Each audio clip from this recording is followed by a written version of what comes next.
चतुर्दशः सर्गः। सुग्रीवगर्जनम्। सर्वे ते त्वरितं गत्वा किष्किन्धां वालिपालितां वृक्षैरात्मानमावृत्य वितिष्ठन् गहने वने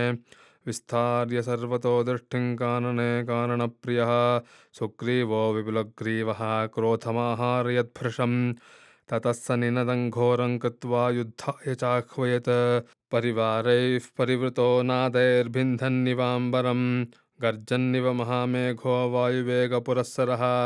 अथ बालार्कसदृशो दृप्तसिंहगतिस्तदा दृष्ट्वा रामं क्रियादक्षं सुग्रीवो वाक्यमब्रवीत् हरिवा गुरया व्याप्तं तप्तकाञ्चनतोरणं प्राप्तास्माध्वजयन्त्राढ्यां किष्किन्धां वालिनः पुरीं प्रतिज्ञाया त्वया वीरा कृता वालिवधे पुरा सफलान्तां कुरु क्षिप्रं लतां काल इवागतः एवमुक्तस्तु धर्मात्मा सुग्रीवेण स राघवः तमथोवाच सुग्रीवं वचनं शत्रुसूदनः कृताभिज्ञानचिह्नस्त्वमनया गजसाह्वया लक्ष्मणेन समुत्पाट्य यैषा कण्ठे कृता तव शोभसे ह्यधिकं वीरा लतया कण्ठसक्तया विपरीत इवाकाशे सूर्यो नक्षत्रमालया अद्य वालिसमुत्थन्ते भयं वैरं च वानर एकेनाहं प्रमोक्ष्यामि बाणमोक्षेण संयुगे मम दर्शय सुग्रीव वैरिणं भ्रातृरूपिणम् अद्य वाली विनिहतो वनपांसु सुवेष्ठते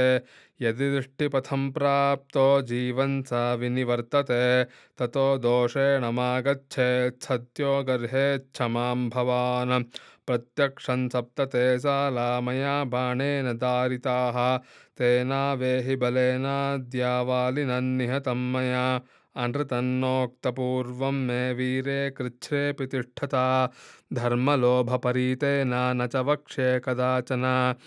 सफलाञ्च करिष्यामि प्रतिज्ञाञ्जहि सम्भ्रमं प्रसूतं कलमं क्षेत्रे वर्षेणेव शतक्रतुः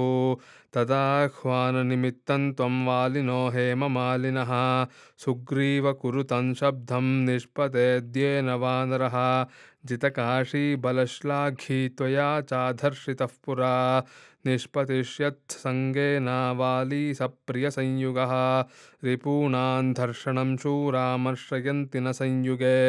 जानन्तस्तु स्वकं वीर्यं स्त्रीसमक्षं विशेषतः स तु रामवचः श्रुत्वा सुग्रीवो हेमपिङ्गलः ननर्दक्रूरनादेन विनिर्भिन्धन्निवाम्बरम् तस्य शब्देन वित्रस्ता गावो यान्ति हतप्रभाः राजदोषपरामृष्टाः कुलस्त्रिय इवाकुलाः द्रवन्ति च मृगाः शीघ्रं भग्ना इव रणे हयाः पतन्ति च खगा भूमौ क्षीणपुण्या इव ग्रहाः ततः स जीमूतगणप्रणादो नादं ह्यमुञ्चन् त्वरया प्रतीतः सूर्यात्मजः शौर्यविवृद्धतेजाः सरित्पतिर्वानिलचञ्चलोर्मिः